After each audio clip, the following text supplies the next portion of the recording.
Sa silingang lalawigan sa Negros Oriental, nakabsan siyang kinabuhi ang 34 anyos nga inahan.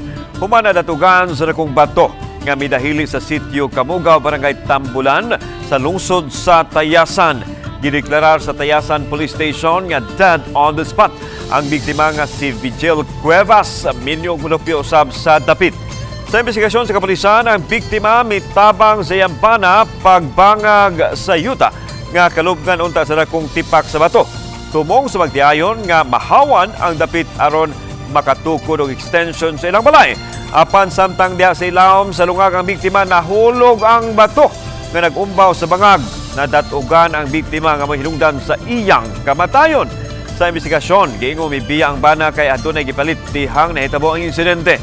Sa video nga kuha ni Melwin Cadilinya, nakitang naglisod sa pagrescue ang masilingan o kapanay sa biktima gikan sa ilawom nga bangag gumikan sa dakong bato nga midat og niini.